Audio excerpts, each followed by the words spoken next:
ఈ రోజు నుంచి శ్రీమద్ రామాయణ ప్రవచనాన్ని శ్రీరంగ రామానుజాచార్య ప్రవచనం ఉదయం పూట జరిగింది. సాయంత్రంలో భాగంగా పదకొండవ సాయంత్రంలో భాగంగా ఇప్పుడు మన గురువుగారైనటువంటి శ్రీనివాస రామానుజాచార్య గారిని ప్రారంభించడం కోసంగా మన గురువుగా కోరుకుంటున్నాం.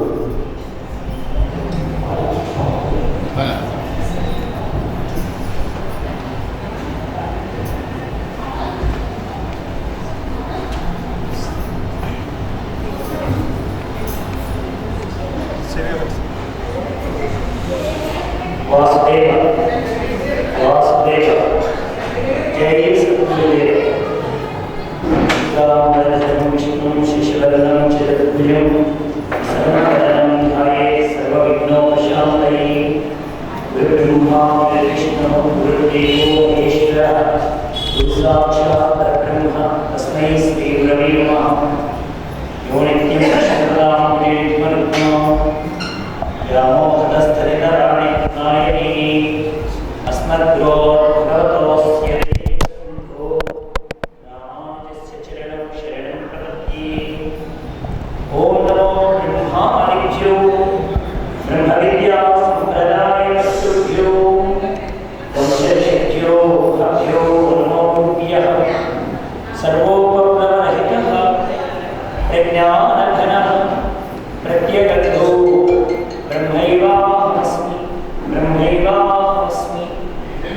आनन्दैकरसप्रसारसन्मन्दस्मितास्यं कृपापारेण निजभक्तमान् सर्वाभोजातभानमुदयं कारज्ञानविग्रहिं शिवकरं काणीसं सद्गुरुं ब्रह्मज्ञानमयं नमामि हनुमत्काणीप्रसादाह्वयं श्रीराघवं दशरथात्मजमप्रमेयं सीतापतिं रघुकुलां वैरत्नदीपम् आजानुबाहुं अरविन्ददलायताक्षं रामं निशाचरविनाशकरं नमामि। यत्र यत्र रघुनाथकीर्तनं तत्र तत्र कृतमस्तकाञ्जलिं बाष्पवारिपरिपूर्णलोचनं मारुतीं नमत राक्षसान्तकम्। ओम श्री गुरुभ्यो नमः। ओम श्रीमात्रे नमः। प्रिय भगवद्बंधुవులారా, సద్గురుదేవుల యొక్క పరమ పరిపూర్ణమైనటువంటి అనుగ్రహంతో మన అప్పటిపేట గ్రామంలో శ్రీమద్ రామాయణ ప్రవచన కార్యక్రమాలు ఉదయం కూడా ప్రారంభం చేసుకున్నాం. రెండవ పూట కార్యక్రమం ఉదయం అంతా శ్రీరాముడి యొక్క వైభవాన్ని గురించి ముందుగా మనం ప్రవేశించాలి. అంటే స్వామివారి యొక్క దివ్యమైనటువంటి విషయాల గురించి తెలుసుకోవడానికి ప్రయత్నం చేశాం. ఈ కూడా మనం బాలకాండాంతర్గతమైనటువంటి విషయాల గురించి తెలుసుకునే ప్రయత్నం చేద్దాం. ఎందుకంటే మనకు రామాయణం అంటే మొట్టమొదటిసారి వాల్మీకి మహర్షి వారు మనకు అందించినటువంటిది రామాయణం. ఆది కావ్యం అని దీనికి పేరు. అంటే లోకంలో మొట్టమొదటిసారి పుట్టినటువంటి కావ్యం, వేద ప్రతిపాదిత కావ్యం, సాక్షాత్తు భగవంతుడే మానవుడిగా నడయాడి రామ విగ్రహ ధర్మ సాధు సత్య పరాక్రమ అంటుంది రామాయణం. రాముడు అంటే మూర్తి వహించినటువంటి ధర్మస్వరూపం. అటువంటి ధర్మాల గురించి మనం ఎంత చెప్పుకున్నా ఇంకా ఉంటూనే ఉంటుంది. ఎందుకంటే ఆయా ధర్మాలు యుగాన్ని బట్టి అలా మారుతూ ఉంటాయి. కానీ మారనిది ఏమిటి అంటే కుటుంబం యొక్క ధర్మం, వ్యక్తికి ఉండేటువంటి ధర్మం. ఈ ధర్మాలన్నీ మనం కూలంకషంగా తెలుసుకోవాలి అంటే రాముడి యొక్క చరిత్రని గురించి తెలుసుకోవాలి. అటువంటి రామాయణాన్ని మనకు అందించిన మహానుభావుడు వాల్మీకి మహర్షి. వాల్మీకి మహర్షి గురించి మనకు చాలా కథలు ప్రాచుర్యంలో ఉన్నాయి. దానిలో మనకి ముఖ్యంగా వినపడేటువంటి కథాభాగం ఏంటంటే ఆయన ఇది మనకి స్కాంద పురాణంలో ఉమాసంహితలో అందుతున్నటువంటి విషయాన్ని బట్టి వరుణుడు అనే ఒక మహానుభావుడు ఉండేవాడు. ఆయనకి హరితుడు అనే ఒక కుమారుడు ఉండేవాడు. ఈ వరుణ మహర్షి దగ్గరికి సనక సనందన సనత్కుమార సనత్సుజాతులు అనే బ్రహ్మమానస పుత్రులు నలుగురు ఆయన దగ్గర శాస్త్ర చర్చకు వచ్చేవారు. ఈ హరితుడు చిన్న పిల్లవాడు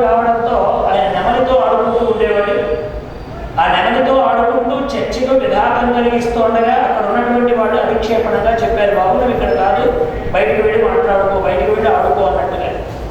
అయితే మాటికి అదే పని చేయడం వల్ల నువ్వు ఎంత చెప్పినా కానీ కిరాతక ధర్మంతో ప్రవర్తిస్తున్నావు కనుక ఓ కిరాతకుడిగా లోకంలో జన్మించడం కాక అని ఒక మాటను అనేస్తారు వాడు. అంటే మహాత్ముల యొక్క మాట ఎలా ఉంటుందంటే అది కటువుగా ఉంటుంది, కానీ మనకు అది మహత్తరమైనటువంటి ప్రయోజనాన్ని కలిగించేది. రామాయణంలో కొన్ని శాపాలు ఇలాగే ఉంటాయి.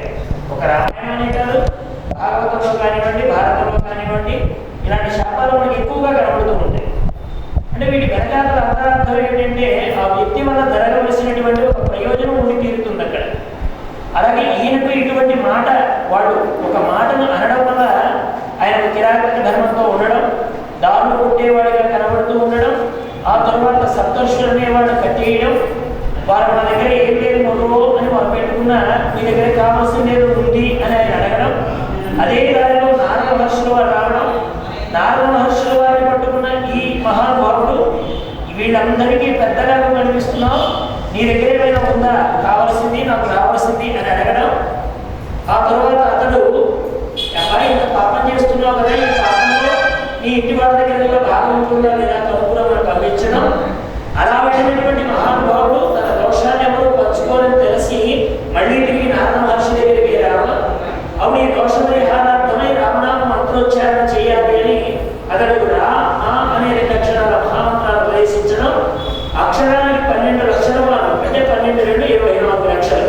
ఈ 24 లక్షల వారు దీన్ని పునశ్చరణ చేయడం, తత్ఫలితంగా అక్కడ ఒక పెద్ద పుట్ట ఏర్పడడం.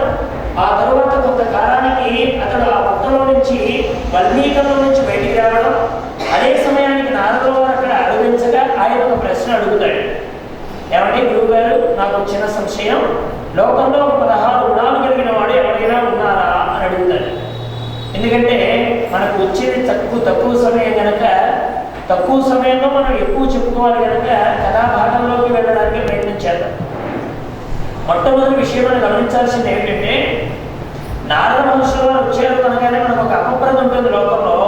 నారదుడు అనగానే అక్కడి మాటలు ఇక్కడ చెప్తాడని, ఆయనకు తగాదా పెట్టకపోతే పొట్ట గడవదని, ఆయన వచ్చాడు అంటే ఎవరి కొంపు కొల్లేరవుతుందని, ఇట్లాంటి అపప్రదలన్నీ మనకు బాగా అలవాటు చేశారు. అది ఎవరైనా కావచ్చు కాక. కానీ నారదుడు అంటే మనకు పురాణాల్లో కానీ, ఆయన మనకు ఏది మనకు కనబడుతున్న కావ్యాల్లో కానీ ఓ అద్భుతమైన స్థానాన్ని ఇచ్చారు. నారదుడు అంటే నారం దదాతి ఇది నారద. నారం అంటే జ్ఞానం, దదాతి అంటే ఇచ్చేవాడు, అందరికీ జ్ఞానాన్ని కలిగిన సమర్థుడు. లోకంలో ఇప్పుడున్న వాళ్ళందరూ కూడా శరీరం వచ్చిన తర్వాత, దేహం బయటకు వచ్చిన తర్వాత ఏ గురువు దగ్గర చేరడం, మంత్రాలోపదేశం తీసుకోవడం, అనుష్ఠానంలో పెట్టుకోవడం, ఆ అనుష్ఠానంలో పెట్టుకున్నటువంటి మంత్రాలను బట్టి అతనికి బలం రావడం, శక్తి రావడం, కావలసిన కార్యాలు దిగ్విజయంగా వెళ్ళడం అనేది మనం చూస్తూ ఉంటాం. కానీ గర్భంలో ఉన్న పిల్లవాడికి మంత్రోపదేశం చేసిన గురువు గారిని మనం ఎక్కడైనా చూసామంటే అది నారదుల వారే. ప్రహ్లాదుడికి అలా చేసిన మహానుభావుడు. అటువంటి ప్రహ్లాదుడికి చేసినటువంటి ఉపదేశం అది జ్ఞానంగా అతను ఏ స్థాయిలో నిలబెట్టిందో మనకు ప్రహ్లాదోపాఖ్యానం. అలాగే ధ్రువుడు అర్ధార్థభక్తుడు. అర్ధార్థభక్తుడు అంటే ఎవరు? తండ్రి తొడనెక్కితే చాలనుకుంటూ ఆయన వెళ్ళిన వాడిని.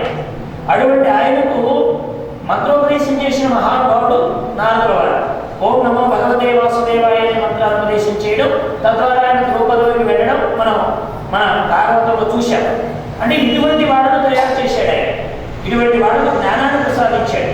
అటువంటి మహానుభావుడు అక్కడికి రావడం, ఆ కిరాతక ధర్మంతో వర్తించేటువంటి మహానుభావుడికి నువ్వు చేసిన పాపంలో భాగం ఉంటుందా లేదా అని అడగడం ఒక ఆశ్చర్యకరమైన విషయం.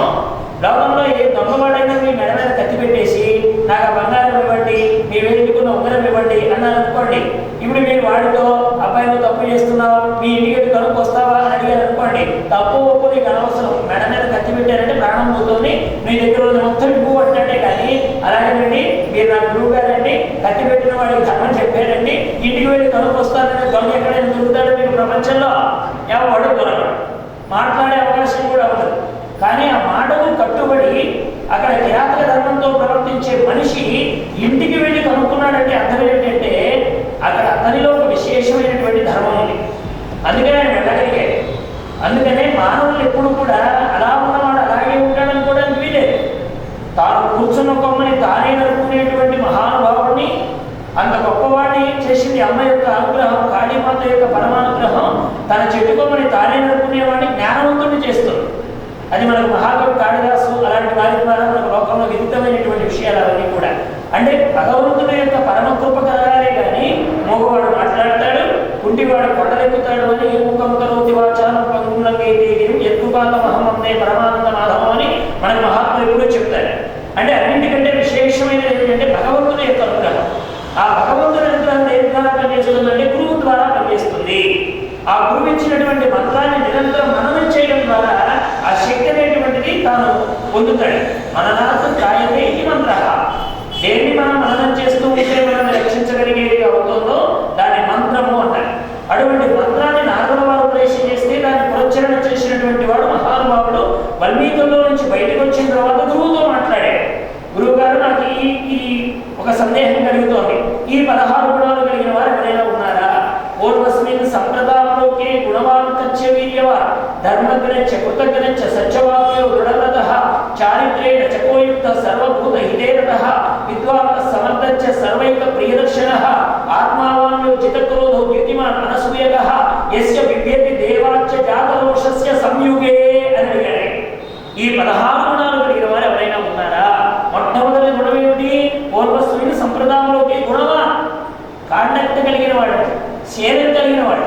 లోకంలో మనిషి యొక్క విలువ దేని మీద ఆధారపడి ఉంటుందంటే వేసుకున్న వస్త్రాల కంటే, పూసుకున్న లేపనాల కంటే, ఏది తను నడిచేటువంటి దర్పం కంటే కూడా మానవుడు ఎక్కువగా లోకంలో ఉండేవాడు వీటిని గుర్తించవచ్చు కాక కానీ పరమాత్మ ఏది చూసి ఇష్టపడతాడంటే అతనిలో ఉండే గుణం. రామాయణంలో అంత చక్కగా అలంకరించుకుంటాడు వసంతుడిలాగా రావణాసురుడు. సుందరకాండలో అమ్మవారి దగ్గరికి వస్తాడు.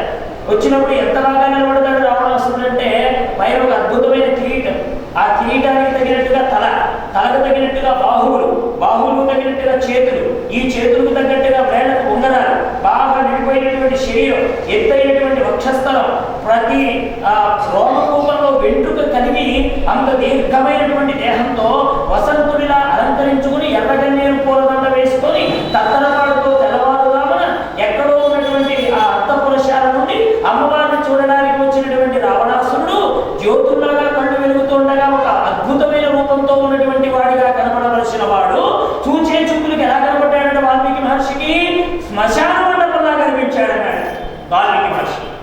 ఇంత అద్భుతమైన అలంకరణ చేసుకుంటే శ్మశాన మండపంలాగా ఎందుకు కనిపించాడంటే వాడి వస్త్రాలంకరణ ఉంది కానీ దేహానికి ఆత్మకు లోపల ఉండే గుణం అనేటువంటిది వాటికి సరిగా లేదు. అందువల్ల మనిషి అలంకరణ కంటే ఏది గొప్ప ప్రాధాన్యము అంటే లోపల ఉండేటువంటి ఆత్మక అలంకారం. ఏమిటి ఆత్మక అలంకారం అంటే దాక్షిణ్యం కలిగి ఉండడం, క్షమ కలిగి ఉండడం, ఓర్పు కలిగి ఉండడం, అద్వేష్ట సర్వభూతాల మైత్రులను ఏమచ్చ అని భగవద్గీతలో స్వామి ఏ లక్షణాలు చెప్పాడో ఆ లక్షణాలు నిండుగా కనుక ఉంటే అలాంటి వాడి హృదయం అద్భుతమైనటువంటి అలంకారం అన్నమాట. ఆత్మకు ఉండే అలంకారం అంటే అది. పైన ఎన్ని లేపనాలు పూసుకున్న మానవుడు ఎలా ఉంటాడు? మందర కనపడుతుంది రామాయణం. ఇక తనకి ఎవరే ఎదురు లేరు. రాముడు వనవాసానికి వెళ్ళిపోయాడు. భరత వచ్చేటికి రాజ్యం వచ్చేలాగా కనపడుతున్న సూచనలు. కైకమ్మకి పుట్టింటి నుంచి దాసీగా తేపడినటువంటి ఆవిడ మందర అనేటువంటి ఆవిడ. ఇక ఆవిడకి అడ్డే ఉంటుంది కనుక ఆవిడ అన్ని అలంకారాలు చక్కగా చేసుకొని ఎక్కడెక్కడ ఆభరణాలు పెట్టుకోవాలి అన్ని ఆభరణాలు పెట్టుకొని ఆటలు తనకున్న భూనికి కూడా ఒక ఆభరణం పెట్టుకుంటున్నాడు. భూని ఆ భూని కూడా ఒక ఆభరణం ఏం చేసుకుంటుంది. ఆ ఆభరణాలతో కిందికి దిగుతుంటే ఎలా ఉండాలన్నాడు వాల్మీకి మహర్షి. ఇన్ని ఆభరణాలు వేసుకుంటే ఎలా ఉండాలి? లక్ష్మీదేవిలా ఉండాలి కదా. కానీ ఎలా కనపడిందంటే మందర సూత్రేపదేవ వానరి అంటాడు. తాడు కట్టిన కోతిలాగా ఉందన్నాడు.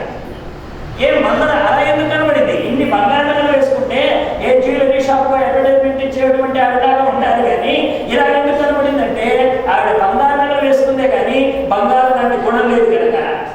కాబట్టి మానవుడు దేని చేత శోభిస్తాడు అంటే గుణవాన్, అద్భుతమైనటువంటి నడవడిక, చరిత్ర, ఒక వంశాన్ని నిలబెట్టినవాడు, ఒక కులానికి పేరు తెచ్చినవాడు, అద్భుతమైన నడవడిక కలిగిన వాడు, దేవతలు సైతం ప్రశంసించేవాడు, ప్రతి పిల్లాడు తన కొడుకు ఎలా ఉండాలని తల్లిదండ్రులు భావిస్తారో అలాంటి అద్భుతమైన గుణాలతో వెలుగొందినవాడు, పెళ్లి చేసుకోబోయే ప్రతి కన్యకామని తన భర్త ఎలా ఉండాలో అలాంటి గుణాలు కలిగి ఒక భర్తగా తన ధర్మాన్ని నిర్వర్తించినటువంటి మహానుభావుడు లోకంలో రామచంద్రమూర్తి. అలాంటి రామచంద్రమూర్తి గుణము చేత శోభితుడయ్యాడు. అటువంటి వాడు కావాలి నాకు. గుణవాన్ కచ్చ వీర్యవాన్. వీర్యవాన్ బలం ఉండాలి. ఎంత బలం ఉండాలి? 14 5,000 మంది సభాభవనంలోకి తెస్తే రానటువంటి శివధనస్సుని ఒక్కడిగా ఉండి ఎవరి అనుమతి లేకుండా ఎవరి సహాయం లేకుండా దాన్ని ఎక్కువ పెట్టడం కాదు వెనకగొట్టడం అనే అద్భుతమైనటువంటి కార్యాలను చేయగలిగిన వాడై ఉండాలి. అటువంటి వాడు వానరులు నిలకడలేనటువంటి జాతి చేత కూడా నిశ్చయమైన బుద్ధిని వారిలో ప్రవేశపెట్టి కుదిరికలేనటువంటి వాళ్ళకు కూడా కుదిరించి గొప్పదైనటువంటి వారిని సాగరానికి కట్టేది మాత్రాన్ని ఉపదేశం చేసేవాడై ఉండాలి. రాక్షసుడైన వాడికి ధర్మం ఎందుకు బుద్ధి కలిగేలా చేసి రాముడంటే ఇదిగో ఇంత గొప్పవాడని రాక్షస జాతిలో ఉన్న వాడికి సైతం తన ఔన్నత్యాన్ని తెలిపేలా ఉండాలి. అది రాముడి యొక్క వీర్యత్వం. అటువంటి వీర్యం కలిగిన వాడు ఎవరైనా ఉన్నాడు లోకంలో కచ్చ వీర్యవాన్, అంత గొప్పవాడు.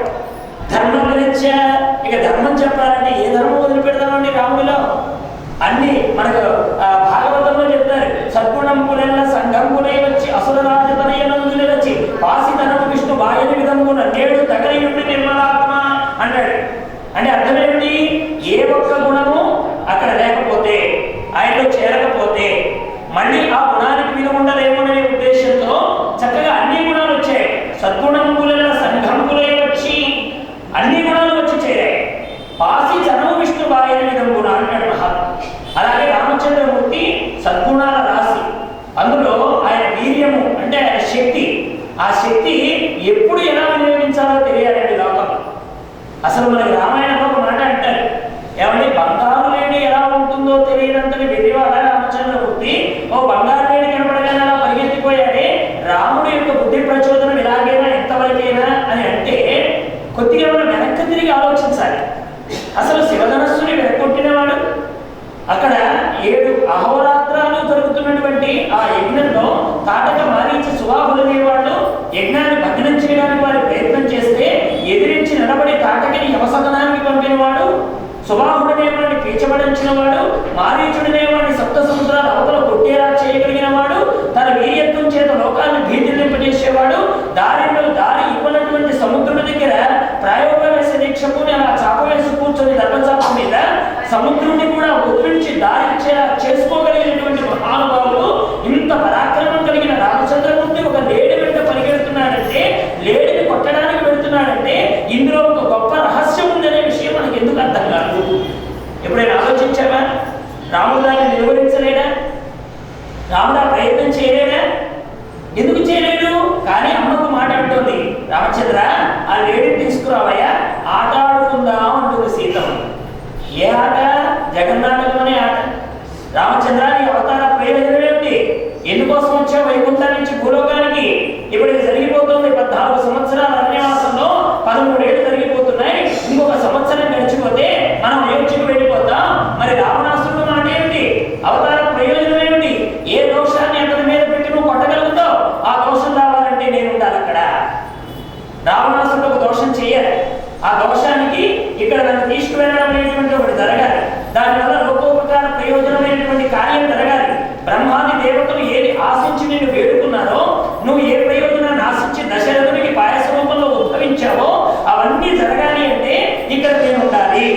అందుకని అమ్మేమన్నది ఓ నాటకం ఆడదాం తీసుకురా అని. ఒక ఆట ఆడుతున్నావు రావాలి. ఇప్పుడు చూడండి, నాటకాన్ని చూసేటప్పుడు చూసేవాడికి తరువాత ఏం జరుగుతుందో అనేటువంటి ఒక కుతూహలం ఉంటుంది. కానీ దాన్ని రాసిన వారికి అందులో ఏ పాత్ర తర్వాత ఏ పాత్ర వస్తుందనే అవగాహన కలిగిన దర్శకుడు అతడు చక్కగా కూర్చుంటాడు. మనకుండే టెన్షన్ అతనికి ఉండదు. ఎందుకు ఉండదు? ఆయన పూర్ణంగా తెలిసిన వాడు కనుక, ఏ పాత్ర తర్వాత ఏ పాత్ర వస్తుందో నడిపించేవాడు ఆయన కనుక. మరి జగన్నాటక సూత్రధారి అయినటువంటి రామచంద్రమూర్తికి ఏ పాత్ర ఎప్పుడు రావాలో ఎలా ప్రవర్తించాలో ఆయన నాటకంలో ఒక భాగం. అందుకని చాలా విషయాలు నిగూఢంగా ఉంటాయి రామాయణంలో. అటువంటి రామచంద్రమూర్తి ఒక లేడి కోసం వెళుతున్నాడంటే ఒక మహత్తరమైన కార్యం ఉంటుందని మనం ఎందుకు ఆలోచించాం?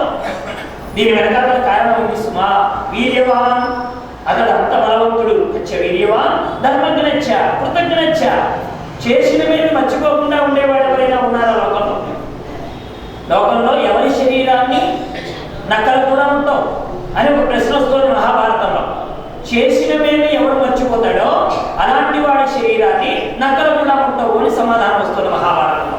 అంటే కృతజ్ఞత వేరు, కృతజ్ఞత వేరు. జ్ఞానాన్ని గుర్తుపెట్టుకోవడం, కృతం అంటే చేసింది. ఎదుటివాడు చేసినటువంటి పేరును గుర్తుపెట్టుకోవాలి. లోకంలో ఒకటి గుర్తుపెట్టుకోవాలి, ఒకటి మర్చిపోవాలి. అది కూడా మన మహాత్ములు చెప్పారు. ఎదుటివారు చేసిన మేలుని ఎల్లప్పుడూ గుర్తుపెట్టుకోవాలి. ఎదుటివారు నీ పట్ల ఆచరించినటువంటి అపరాధాన్ని నువ్వు మర్చిపోవాలి. ఆ అపరాధం అనేది మనసులో ఉండకూడదు. వాడు పలానాప్పుడు ఇలా చేశాడే అని అనుకుంటూ ఉన్నాం అనుకోండి, మనశ్శాంతికి ఉండలేడు మానవుడు. అలాగే చేసినవన్నీ మర్చిపోయాం అనుకోండి, ఇక మన దేహానికి విలువేమిటి కనుక? భగవంతుడి దేహాన్ని ఇచ్చాడు, మరి ఎందుకో మనకి ఇచ్చాడు, ఆయన పట్ల మనం ఎంత కృతజ్ఞతతో ఉంటున్నాం అనేటువంటి భావనతోనే ఆయనకు నమస్కారం చేయాలి. కాబట్టి కృతజ్ఞత ఎప్పుడో రోజున స్వామివారు అరణ్యానికి ప్రయాణమై వెళుతుంటే గుహుడనే మహానుభావుడు ఒక రాత్రి అతనికి శ్రద్ధనిచ్చాడు. విశ్రాంతి తీసుకోవడానికి స్వామివారికి చోటు చూపించాడు.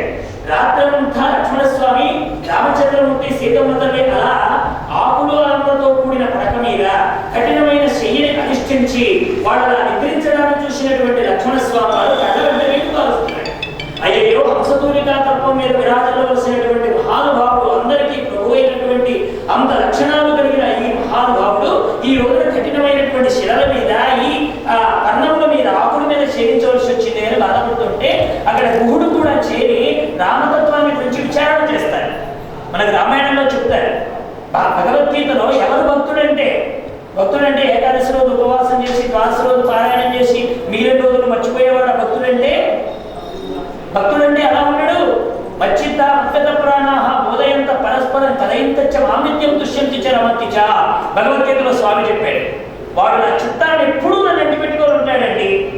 వాడు ఎప్పుడు చిత్తమును వేరే వైపుకు మార్చడు. మచ్చిత అద్భుత ప్రాణాహ. లోకంలో ఒక్కొక్కడికి ఒక దాని మీద దృష్టి ఉంటుంది. ప్రాణం చాలా మంది అంటారు, నా భార్య అంటే నాకు ప్రాణం అండి, నా పిల్లాడంటే నాకు ప్రాణం అండి అని ఇలాంటి మాటలు వస్తూ ఉంటాయి లోకంలో. కానీ ఏది విధమైన ప్రాణం ఎవరి యందు నిలిపితే అది ప్రాణం అనిపించుకుంటుందంటే భగవంతుడు ఎందు నిలపాలి. మచ్చిత్తామద్దత ప్రాణ. ఎందుకంటే కాలంలో ఇవన్నీ వదిలేసి వెళ్ళిపోతారు. మాతా నాస్తి పితా నాస్తి నాస్తి బంధు సహోదర అర్థం నాస్తి గృహం నాస్తి తస్మాత్ జాగ్రత్త రుణానుబంధ రూపేణ పశుపత్ని సుతాలయ అనుక్షేయాది కాకత్ర బలిదేవన అని వేదాంతం చెప్తారు. కాబట్టి అన్ని విడిచిపెట్టిపోతాయి లోకంలో. కానీ మనం విడవకుండా ఉండవలసింది, విడవకుండా పట్టుకోవలసింది భగవంతుడి యొక్క పాదాల విందాలనే. కాబట్టి అటువంటి బుద్ధిని నీపై బుద్ధులు మాకు నిమ్ము కరుణ నీరే పత్రేక్షణ అంటారు భాగవతంలో. కాబట్టి అటువంటి బుద్ధి మనకు కావాలి. స్వామిని విడవకుండా ఉండేటువంటి బుద్ధి కావాలి. అందుకని అక్కడ మనకు చక్కగా వేది స్వామి యందు ఆ లగ్నమైన మనస్సు కలిగిన వాళ్ళై గుహుడు లక్ష్మణుడు ఇద్దరు అలా మాట్లాడుకుంటారండి. వాళ్ళు మాట్లాడుకునేది దేని గురించి? రామతత్వాన్ని గురించి, రామ వైభవాన్ని గురించి. అలా ఇచ్చిన మాటకు కట్టుబడి ఏమాత్రం కించిత్ కూడా బాధ లేకుండా చక్కగా అయోధ్యకు పట్టాభిషేకం అంటే ఎలాంటి ముఖంతో చిరునవ్వుతో రాముడున్నాడో అరణ్యానికి వెళ్ళదమన్నప్పుడు కూడా మార్పు లేని ముఖం కలిగిన వాడై ఎవరిని నిందించకుండా కించిత్ మాట కూడా జారకుండా ముఖ కవళికలో మార్పు లేకుండా కన్నీటిని విడవకుండా ధర్మాన్ని పట్టుకుని సత్యమే ఒక రూపాన్ని ధరించి నడిచిందన్నంతగా కోదండాన్ని పట్టుకుని అడవులకు ప్రయాణమైన మన రామచంద్రమూర్తి ఉన్నాడే, అది రాముడి యొక్క వైభవం. అటువంటి రామచంద్రమూర్తిని తలుచుకున్నారండి. లక్ష్మణస్వామి అంటాడు, నాకు కోపం ఉందయ్యా, కానీ మా అన్నగారిని చూడగానే అలా కరిగిపోతానే. ఎందుకని? ఆ ధర్మం ముందర, సత్యం ముందర ఎవడైనా తనొచ్చాల్సిందే. మానవుడు ప్రాణమైనా విడిచిపెట్టచ్చే కానీ ధర్మాన్ని, సత్యాన్ని మాత్రం విడిచిపెట్టకూడదు. అలాంటి రాముడండి ఈయన. దశరథుడు బ్రతికినాడు. రామా, నేను ఒక్కసారి అడుగుతున్నాను కదా, వెళ్ళమని నేను చెప్పలేదు కదయా, కైకమ్మ కదా నీకు చెప్పింది, ఒక్కసారి నువ్వు ఉండవయ్యా అంటే సుమంత్రుడు వింటాడు ఈ మాటని. సుమంత్రుడు అంటాడు రామచంద్రమూర్తితో, రామా మీ నాన్నగారు ప్రధాని ఆపమంటున్నారు, ఏం చేయమంటావు? ఇప్పుడు నీకే నువ్వు అడవులకు వెళ్ళిపోతావు, నేను మళ్ళీ తిరిగి వస్తాను, అప్పుడు మీ నాన్నగారు నన్ను అడుగుతారు, ఏమైనా సుమంత్రాన్ని నేను ఆపమన్నాను కదా, మాట వినపడలేదా అంటాడు. మరి వినపడి కూడా అక్కడ అసత్యం చెప్పనా? మరి ఇప్పుడు ఆపేందుకు మరి నీ అనుమతి లేకుండా ఆపకూడదు కదా, నీకు ఇప్పుడు సారథ్యం చేస్తున్నాను నేను, కాబట్టి నీ మాట ఏంటో చెప్పన్నాడు సుమంత్రుల వారు. అప్పుడు రామచంద్రమూర్తి చెప్పాడండి, తప్పులేదు సుమంత్ర, రథచక్రాల చప్పుల్లో వినపడలేదని చెప్పబోయా అన్నాడండి రాముడు. ఇప్పుడు రథాన్ని ఆపినందువల్ల రాముడికి మళ్ళీ తిరిగి అయోధ్య రావచ్చు, పట్టాభిషేకుడు అయ్యేటువంటి యోగ్యత కలగచ్చు, ఇంతమంది ప్రజల్ని పరిపాలన చేసేటువంటి అవకాశం ఉంది ఆయనకి. ఎందుకంటే దశరథుడు వెళ్ళనివ్వడు. ఎప్పుడైతే దశరథుడు మాటలు పట్టుకుంటాడో ఏం చేయాలి, ప్రజలందరూ అదే మాటలు పట్టుకుంటారు.